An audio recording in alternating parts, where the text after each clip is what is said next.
this is Zach, Rolando, and TJ, and we're the CSU CI University Park team, and we're tracking visitor usage. Okay. So CSU CI University Park encompasses 367 acres, and it was acquired in 2009 from the County of Ventura. And its goals and focus for are education, habitat restoration, recreation, and open space preservation. Our project partner is Terry Tarr, who's a campus architect, and he works for facility services in the planning, design, and construction department.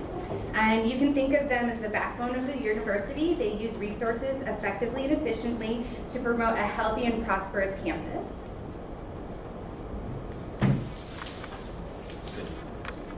And so when we came into this, we came in with the plan of assessing who is using the park, what they're doing there, and where they're doing it. And so those are the three questions that we kind of went about with forming our deliverables around, as well as, of course, collaborating with the project partners as what they wanted. And so what they really wanted to know is who's going to the park, because it hasn't been necessarily too developed yet.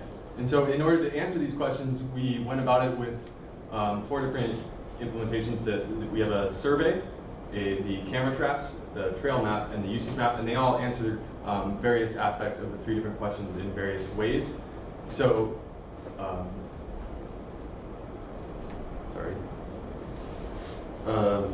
so what we have here is the survey best addresses who and what are going to the park by asking, who you are and what you're doing there. Camera traps are a kind of secretive way of doing it and knowing who's going to the park without them knowing that we know that they're going to the park. The trail map is essential in knowing where people are going, because before this, we'll get into it later, but into knowing where people are going. And the usage map really is showing when monitors go out and look at the park, you can say, hey, there's something here that needs to be noted. Okay, so how many of you have visited CI Park? Alright, so like half or more. So our team has gathered a survey we developed a survey to gather visitors' behaviors and opinions, and the school will use it to aid in the future management of the park for the long term. The survey consists of 29 questions, which are multiple choice, ranking questions, and a short answer. So it was arranged to complete in a timely fashion. The final draft is currently being reviewed by the school, so we can hopefully start conducting surveys this week. And our team will reach out to different people physically and digitally so that they could supply surveys to many people.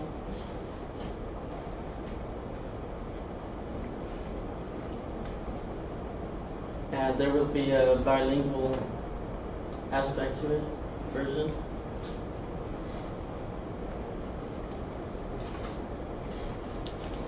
The survey will reveal what the public likes and dislikes about the park. Do visitors want a difference? The survey seeks answers like how frequently they visit, how long they stay at the park, and who they go with. Are visitors aware of the park boundaries, and do they feel safe at the park? Beware of rattlesnakes, because there are rattlesnakes and coyotes, and Zach and I nearly ran into one, so we should put signage about that. And the buddy system does work. The survey will also seek answers as to whether they value nature and what can encourage more park usage. Would they be interested in attending school events? Maybe the school will consider renting out a facility for events. Is income being foregone by parking permits being overpriced? And another thing to think about is how the entrance will be redesigned.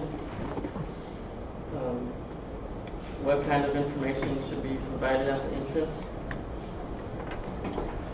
And lastly, other questions such as demographics, will assist in the organization for the school to use.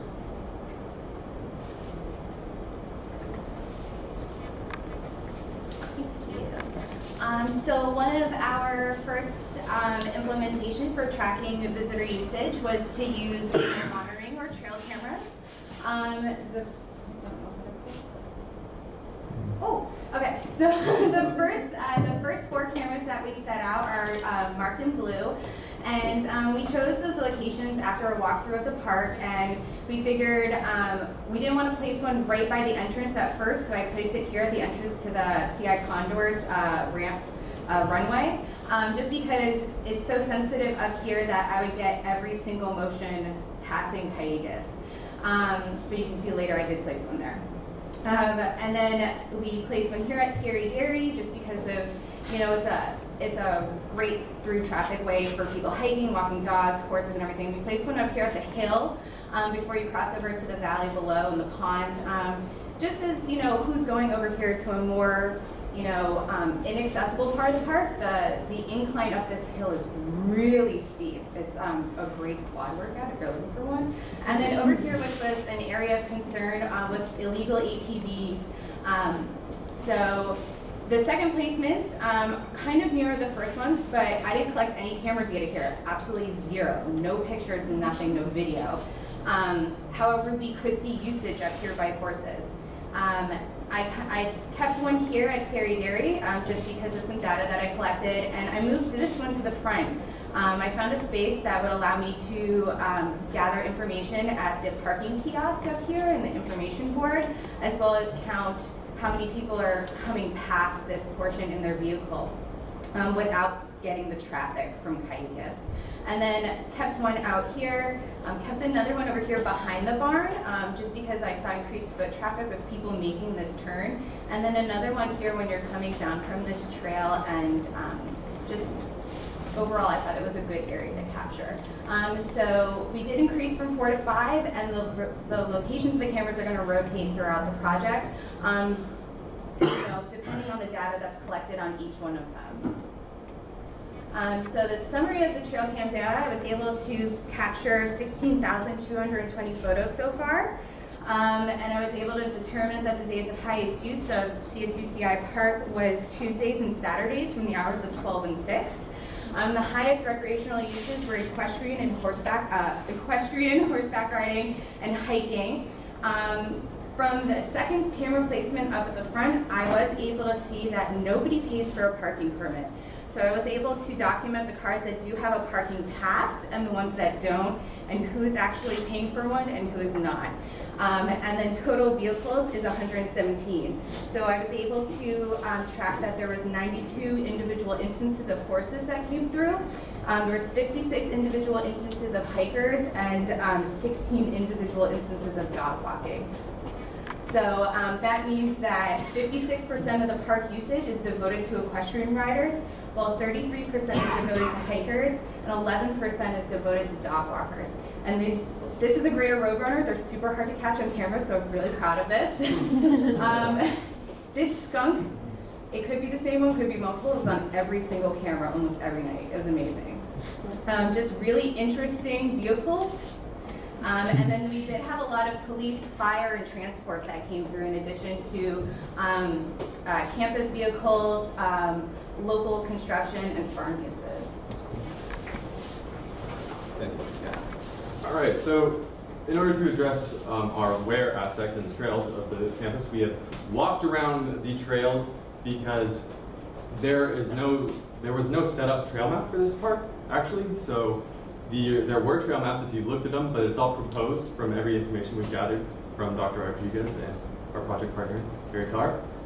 So we've walked around with GPS devices to map out these trails that we can, and what we have here is showing the variety of difficulty in the trail, which is, of course, relative, as well as something that will be added to this is the relative development of the trail, because a lot of these are quite overgrown and make it like you're not going to want to hike necessarily if you're running into bushes the whole time. So yeah, what this does is when it's posted, it'll help people plan their visit, know what they're doing, and you won't have the incidents as well as CI. This is a draft, by the way. This isn't done. But yeah. And in addition to this, we are starting very recently this usage map, and the purpose of this is to get, when we are out there or you have people out there monitoring, they can be, oh hey, there's like some dog poop right here, I'm gonna collect this. Oh hey, there's some bicycle tracks. We have, these are all tentative and not real points. They were there for this presentation to show a variety of uses, but they will be edited and converted into real points later on. And yeah, so along with this, there's the intensity, which will be included in there symbology-wise as well. Yes. Challenge, you did. So, needless to say, we've run into some challenges trying to work as a group. Availability has been an issue we've been struggling with. Dark green kind of represents when everybody's available, and this is just availability as far as when we're not in class or at work. So that's always subject to change because we're all taking full classes. Technology is also a challenge. As you can see, cameras have been going really well, data collection's been going really good. But you always have to worry about issues with putting cameras out and leaving them unattended. Nothing serious has happened yet, but that's always an issue, especially when you have people going out doing things maybe they're not supposed to, and they don't want to be on camera, so if they see them, that could be an issue. GPS, we've done all right with GPS, but it's still a challenge. The capstone students have priority over anything that we rent, GPS cameras, etc. And so we've struggled to obtain and then keep a GPS in order to get enough work done. And then GIS is another technological challenge. Luckily, Zach's very efficient with GIS, but we all have various levels of ability. And then survey challenges. We're trying to stick mostly with almost strictly digital surveys because it's not going to be very effective trying to pass out surveys sitting at CamPark all day. So we're hoping to be able to rely on that, and hopefully we get a large number of surveys, a large sample size, so that we can, run statistics on the data, possibly come up with accurate conclusions about what's going on at the park. Same demographic variables could also be an issue when it comes to trying to come to accurate conclusions, because some demographics might not be as willing or whatever to fill out surveys. And so we'll have to figure out how to look at and arrange our data in a way that we're sure that we're making accurate conclusions. And then other plans in progress, we're planning on including Chumash history in our report, history of the dairy farm, which maybe we should be networking with certain people, because a lot of work's obviously been done. Also, the plans that the schools had for the park prior to our group getting together. And also, we have an appointment today with the Chief of Police about a possible student ranger program.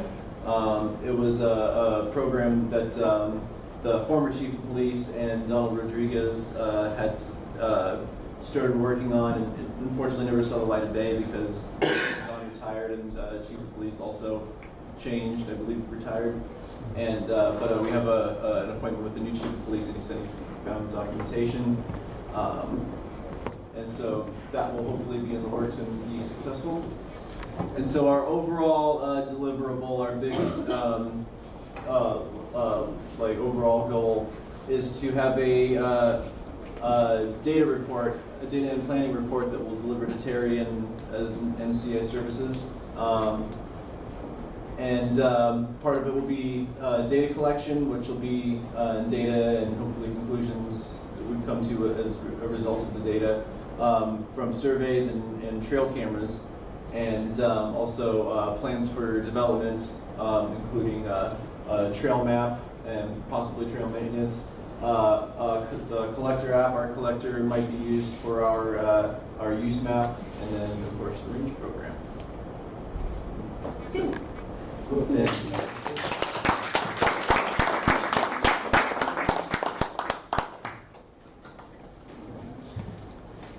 You said so now there's roughly 5 weeks till out. What you say? What kind of sample size are you shooting for with the survey? What are you thinking about in terms of? There are some breweries in the area. So our survey is going to actually go in place of where the original campus survey is. So it's actually on the website, the school's website.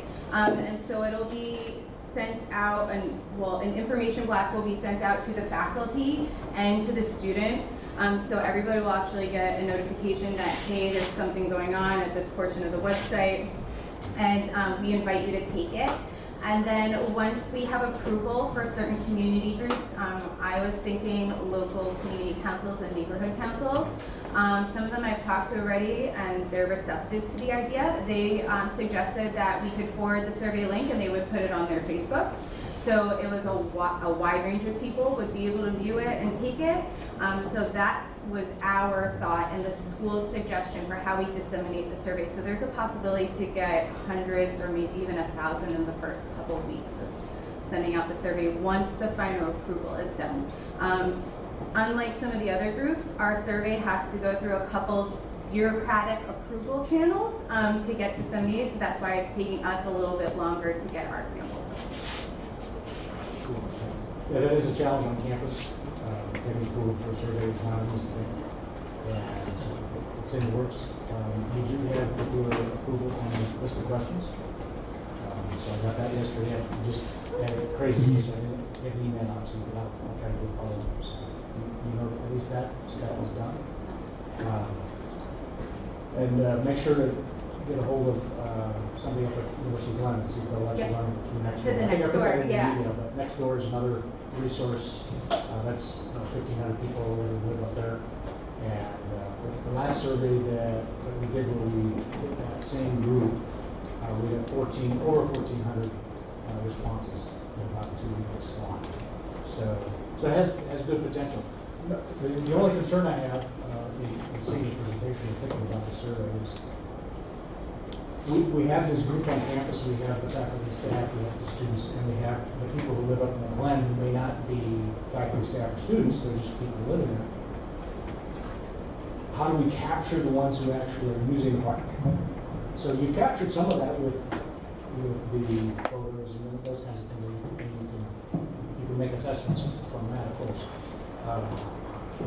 Are you proposing to put something out of the park that gives that information, a big poster or something, Yeah, so that they can get that same link? Yeah, so we had talked about how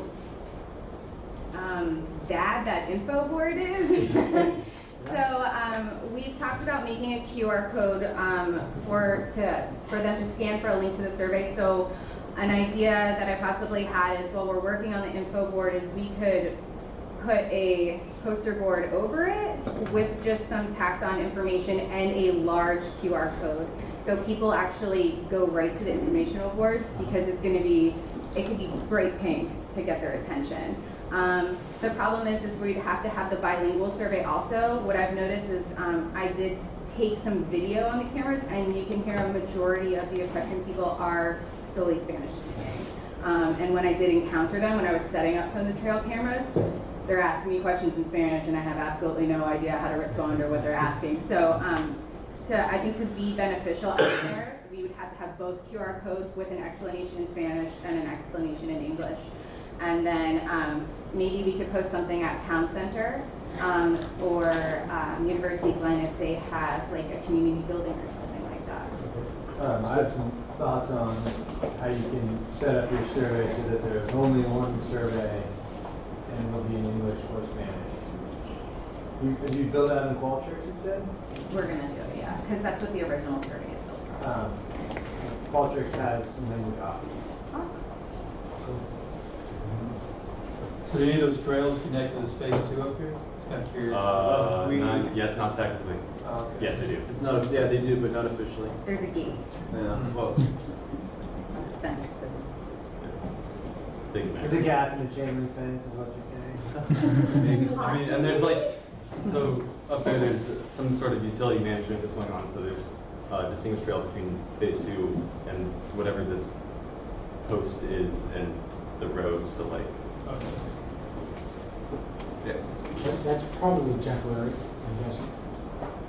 Yeah. So that whole phase 2 is fenced off. I mean, not the whole thing, but a significant portion of it. Just keep it from turning to it. If you notice, our trails didn't touch Once it. it's occupied, that'll be down. Oh, right. It's a temporary fence. It's Right. like a construction fence. So should we connect those trails? I didn't want to like impede on. We'll talk. Yeah, ideally, yeah, we could keep it talking. All right. Good job, Chief.